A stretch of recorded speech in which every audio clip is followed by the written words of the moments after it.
Welcome everyone back to Maxville Coffee Company here in West Terre Haute. This is episode 8, I believe, of Coaches and Coffee. I'm here with Thomas Henderson. He's our head sports performance coach, as well as an assistant football coach for the Pomeroys. Thomas, how you doing this morning? Doing well. Glad to be back for break. Enjoyed some time with family and feeling geared up for the spring semester. Nice. I know you've been back at it right away in your role with as sports performance coach. You're in the weight room and training with all the different teams. I noticed the men's volleyball team that's preparing for their first season in school history has been working with you a little bit this week as they prepare for their opener on January 27th. I know that's one part of what you do, but just kind of summarize for everyone what your role is with Pomeroy Athletics. Yeah, so we've got 18 varsity teams, so there's a lot of work to go around. I'm a one-man army, so basically I try to work with as many teams as I can with as great of a capacity as possible. Administration has been really helpful with trying to give me the tools to be successful and do as much as I can. You mentioned men's volleyball, and that's kind of been the first group I've been back working with over break, and it's a really fun group to work with, mainly because they're a bunch of fresh faces. They're all new to campus. And in my position, whenever you're working with new people, you get accelerated progress. So we're making a lot of progress really fast. And as they get more advanced, things will change a little bit. But it's always a pleasure as a strength coach to work with new people because of how much progress they make so fast. We're still in the middle of basketball season, so keep trying to keep them healthy, keep them durable. Keep getting stronger throughout the season as much as we can. Here pretty soon we'll be getting for football, getting them speed and agility workouts going, and pretty soon spring practices will be here. Right. You mentioned the volleyball guys, and you can really sense that, excitement that they have to get started, I think. Is that pretty cool to work with them as they're getting ready? Yeah, it's history for the Wabash Valley. Men's volleyball is a totally new concept to the area. It's, fairly new in Indiana, but really I never even knew how big it was in the Midwest. There's a lot of dominant programs around here, and I'm looking forward to developing St. Mary of the Woods into one of those. Absolutely, yeah. It's going to be a lot of exciting volleyball. We hope everyone comes. We hope to have some people in the community come check it out, because I know some of the high schools are looking to build programs from the ground up. Absolutely, and whenever people come out and watch, they're going to be intrigued because these guys they're fast. They jump out the gym and they hit the ball so fast, man. Yeah, they hit it so fast. So football, you mentioned you were a big part of that success in the fall.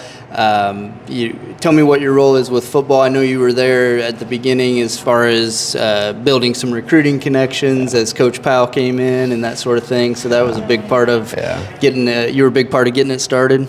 In the beginning it was all hands on deck. It was everyone trying to do as much as possible. I was kind of passing inquiries along with recruiting, and one of the main things I was doing was buying a lot of stuff. And so a lot of people may not realize how much stuff football programs need, but from equipment to practice gear to outfitting, there's a lot of stuff. So a lot of my time was spent working with vendors. Reaching out to other coaches, seeing what they do, seeing what they're doing. This was all amidst, the ending of a pandemic and where all the supply chain issues are going crazy. And there was, a lot of panic going around with football coaches all across the country with, Rydell and Shutt being, late and being reserved on what they can get and what they can't get. And so we were really lucky that it all unfolded and, all of our guys were properly dressed. We looked good. And then, really thankful that we played good. You look good, and then you play good. That right. Sounds like it is. They are sharp uniforms, and looking forward to seeing how that pans out next year. If you guys have the same look or whatnot. We'll see. To be announced. To be announced. Okay. Football, though, staying on that topic real quick, is your background as a football player at Bloomington South. Yep. And at Bloomington South High School, where you played for Mo Moriarty. Coach Mo, yep. He's a Hall of Famer, and you went on to IU. Tell us about your career at IU and how you ended up at St. Mary of the Woods. Yeah, so I was actually a walk-on at IU. I tried out for the team, and I had a really good tryout. got redshirted my freshman year. Probably spent more time in the weight room than I did on the football field. Obviously I was going to practice, but as a redshirt, I'm not traveling. I don't even think I got dressed for the first few home games. But that's really where my love for the weight room grew. I mean, even in high school, I was a big fan. But at IU, I had kind of built a base through high school of where right when I got to IU, I was excelling. And that was kind of the first way I got on the coach's board where like, hey, this new walk-on is, tearing up the weight room, putting up really impressive numbers, showing up consistently. And actually an interesting story is that my sophomore year of high school at Bloomington South, I had actually quit football. And I only wanted to focus on baseball. We actually had a different coach before Coach Mo came. And so I quit football and I just hit the weight room. Got a little lucky with a growth spurt that was much needed. And then Coach Mo came back, and so a new kind of fire came out where I wanted to go back out for football, and I went from not even playing freshman football. I was on the team, but I never played because I was just so small. Quit sophomore year before the season started, and then came back junior year and started varsity. Had 2 really great seasons. I was all conference, and then getting to IU, walk on, redshirt freshman. Then luckily I made, not necessarily luckily, but I earned a travel spot my second season, so I was able to travel around the country, play some special teams, and we were fortunate enough to go to 2 bowl games my last 2 seasons. So the 2015 Pinstripe Bowl in New York, which was really cool, playing in the Yankee Stadium. Nice. And then the Foster Farms Bowl in 2016 at Levi Stadium in San Francisco. Very cool.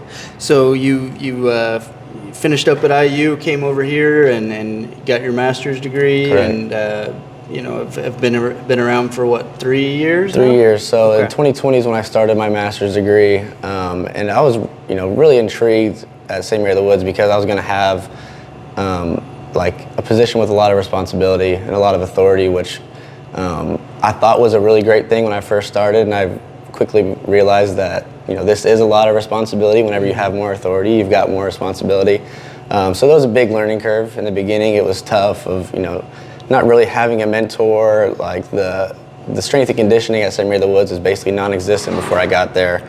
My first years at St. Mary of the Woods, there was no barbells, there was no bumper plates, there was no dumbbells heavier than 50 pounds. So there was a big push to, all right, we have some money to invest in this. What is it going to look like? How's it going to work? And so, how did you go about that? Yeah, did you kind of research some schools our size and that sort of thing? So, if there's any students listening out there, definitely use your internet sources to your best ability. So, I was on Twitter as a casual user, and I began finding all these strength coaches all across the country, and so I'm reaching out to them, asking them what they think I should do, sending them videos of our facility, trying to get input. And this was just one thing, was designing the weight room, but I reached out for them for help of like, how do I create buy-in? How do I get a schedule set for all the teams? How do I do this and that? And I got a lot of great feedback from coaches in California, coaches in the Midwest, coaches in Florida, New York, all kinds of places.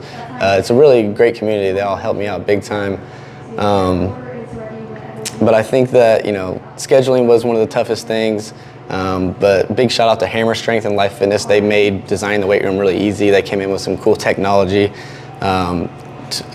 Took 3D models of it, and we were able to kind of pick and poke like I'm playing a video game of just designing it right there on an iPad. Right. So yeah, I mean, it's not a huge space, but it's pretty good size. I mean, you can have I don't know, you've got a football team of 50 guys. You may not be able to get them all in there at once, right. But you can get a good chunk of them in there, yeah. and make it work. I mean, it's definitely like you said, some new equipment. Looks great. Yeah. Use it occasionally myself. Yeah. Yeah. trying to. Yeah, and then working with a little bit with each team. Do you try to customize a little bit to the different sports and to each athlete at times? Yeah, I do a bit with nearly 300 athletes or just over 300 athletes. It's a bit tough for me to make an individual program for each team because within each team you're going to have different skill levels. And so one thing that I learned from a coach up in New York was just create 3 programs, and that's essentially what I've done. Is I've got a program for beginners, for people who have never had a strength coach in high school, or maybe they never had a facility. Then, I've got my intermediate for someone who's, I had a strength coach. I trained with him for 2 years. Really what that means to me is like, okay, maybe they did 20 workouts with a coach. Maybe they did 30, which may seem like a bit, but it's not all that much. And then I've got my advanced program, which, now I've got more people on the advanced program than ever because I've been here for 3 years now. So I'm working with athletes where this is my 3rd and 4th year training with them. So they've made a lot of progress. But, to each sport, the workouts will be catered in some sort to be different.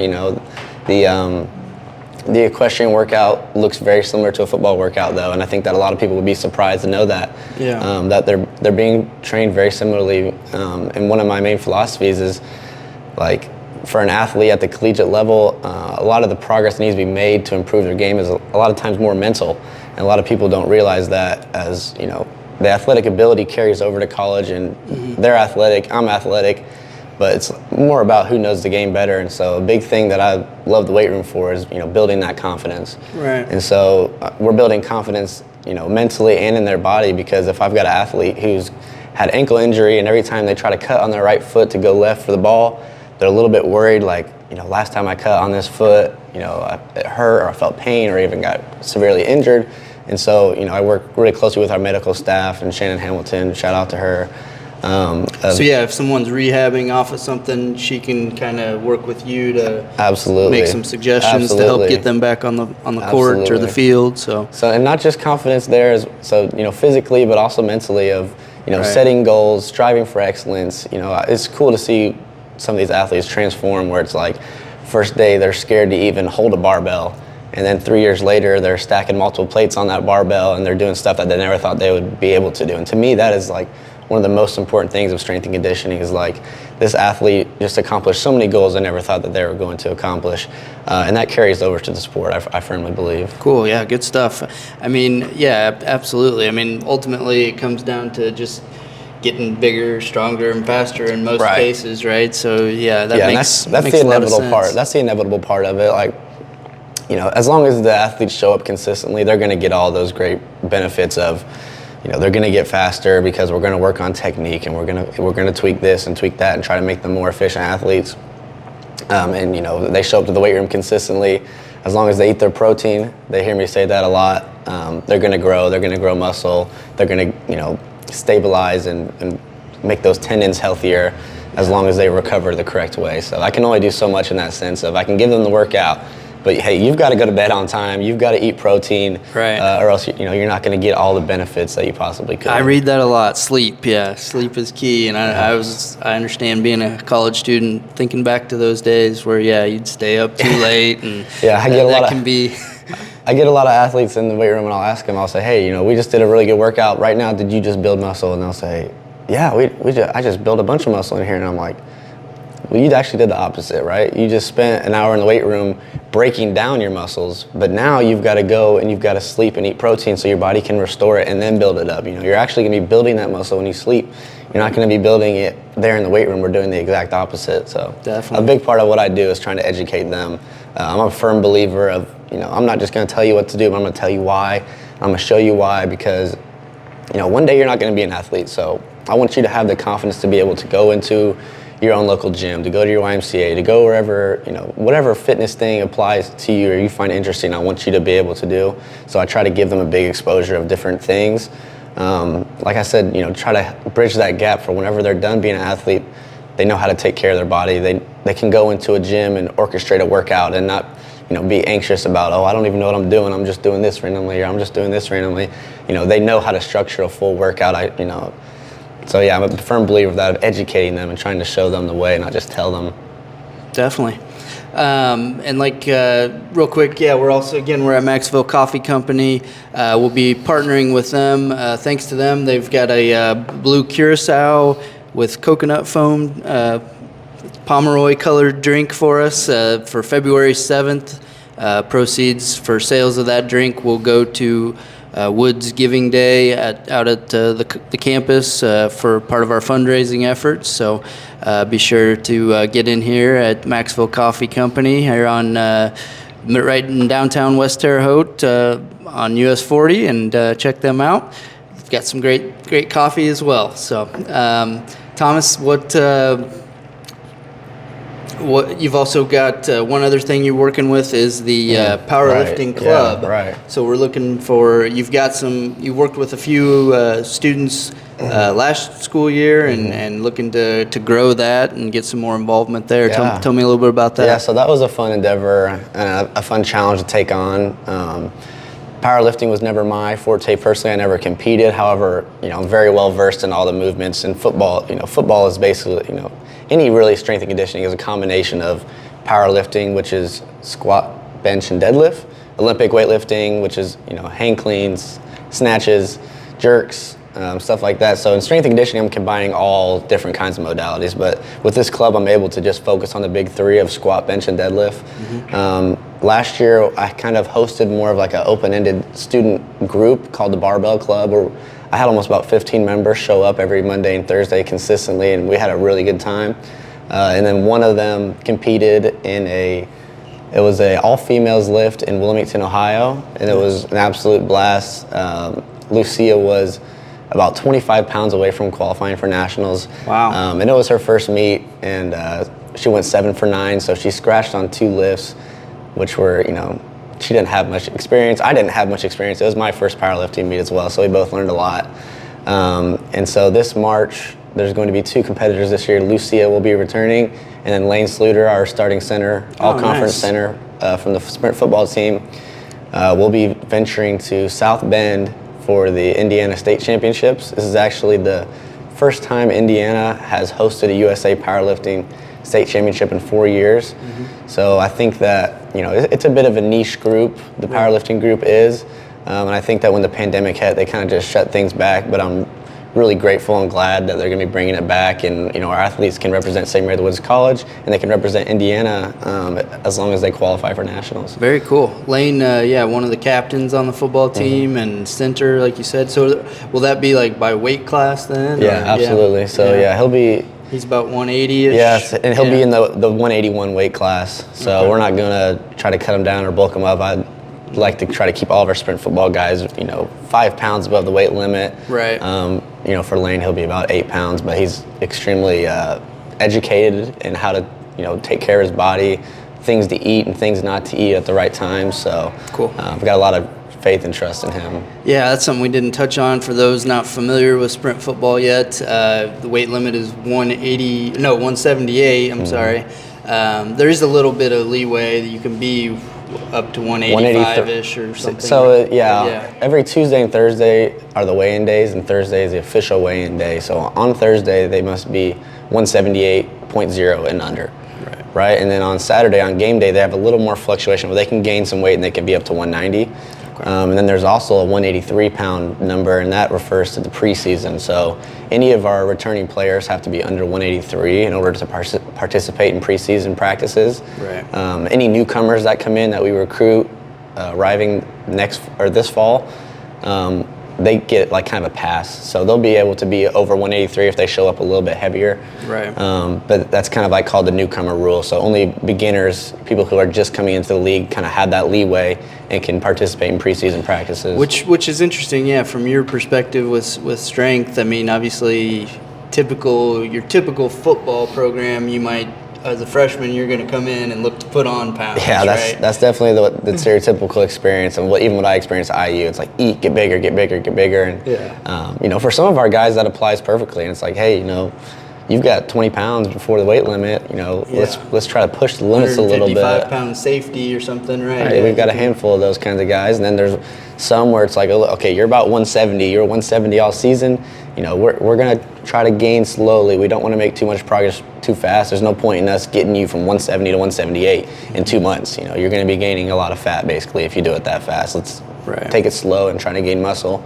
And then we had about 5 guys who were like 177.8. Most games where they're right there on the brink, and so they're definitely going to be getting trained a little bit different this fall. One of the biggest things to help that and what helped us this year was just trying to educate them. Over summer we were doing Zoom calls. I kind of put on a little presentation then, try to inform them as much as I could. And then whenever our guys return again, towards the middle and end of January, again, I'll be doing another presentation to inform them, go over our off-season workouts, And yeah. Okay. One of the other things you've talked a little bit about it is just getting to know, connecting with the student athletes and motivating a little bit, right? I mean, is that something you enjoy, and what are you enjoying about that? Yeah, that's my favorite part, and that's kind of why I wanted to do this job. That's why I got into it. Was I felt that the weight room changed my athletic play, and then whenever my athletic career was over, the weight room was there for me again to kind of find some new purpose in my life. Of I'm not a football player anymore, but I still really like to be active. I like to do these things. I'm a big believer in strong body, strong mind. I think that a lot of people get a really big sense of motivation whenever they start seeing success in the weight room and they see themselves getting results and making changes to their body. It can be a life-changing experience for people where you see them make some progress, and then they start to make progress in another realm of their life, and they're putting the same attitude that they're putting into their weight room efforts, and they're putting that in the classroom, and they're putting that in their family life, and staying Right. closer with their family, or anything like that. Absolutely, yeah. How you do one thing is how you're going to do everything, right? But and also, it's also injury prevention, right? I mean, even like you mentioned the equestrian team. I mean, yeah, those ladies have got to be fit to. I mean, they're putting in a lot of time on the horses and that sort of thing, and that's a workout. So, how does it help with injury prevention? Yeah, so two words I like to say a lot is to try to build durable and robust athletes. So like equestrian is a fantastic example of this, of where 99% of the time they're content, they're safe. Maybe their lower back gets a little bit sore, their thighs from riding for multiple hours or something. But then it's that 1% incident of where a horse bucks or gets spooked and they're flying off a horse. Who knows what's going first, their hands, their feet, or their head? And so we do a lot of work of trying to increase joint mobilization so that way they're more flexible. And if they do make an awkward land and their ankle bends in an awkward situation, we kind of try to expose them to that before it happens. But that's kind of like what I said. I train equestrian very similar to the way I train football, because I want them to have a good muscular base. I want them to be put in some tough situations, like calculated tough situations created by me.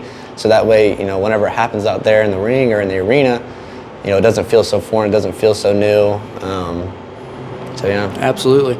And you mentioned flexibility, Shannon, and you mentioned Shannon. Yeah. She does some yoga as well with a lot of the teams, and I know that they enjoy that. So, and she's like a licensed yoga instructor. Right. So yeah, that's a fan favorite among the teams. Yeah. Getting some yoga with Shannon. All right.